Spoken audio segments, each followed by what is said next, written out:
አትጫወችም እንዴ? ይበቃኛል። ትጨናነቃለህ እንዴ? ለምን ጠየቅሽ? እማዬ ትጨናነቅም ትላለች ሁሌ። እውነቷን ነው።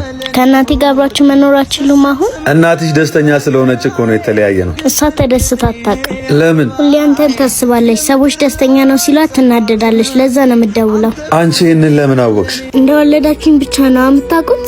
እንዴት? እኔ እኮ እናንተን ነው የማውቀው። ሌላ ነገር እንዳውቅ እያደረጋችሁኝ አይደለም። ቃልዬ ደህና ነሽ? ወላጅ የሌለውን ልጅ ከየት ያመጣል? ምንድነው?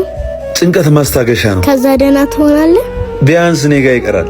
ሌላውን ላለመጉዳት እሞክራለሁ። ብር ስታገኙ አብራችሁ መኖር ትጀምራላችሁ። መከባበር የራቀበት ትዳር ገንዘብ አያጸናው። ገንዘብ ስጋ ሊገዛ ይችላል። ጥሩ ስጋ ወጥ ምንሰራው ግን እኛ ነን። ወላጆች ሲለያዩ አንድ ነገር ይረሳሉ። መለያየት ለነሱ አዲስ ምዕራፍ ነው፣ ለልጅ ግን በልብ የሚቀር ትዝታ ነው። ወላጆች ሲለያዩ ልጆች ዝም ይላሉ፣ ልባቸው ግን ብዙ እንባ ይይዛል። ለመለያየት ስታስቡ የልጃችሁን ልብ እንዳረሱ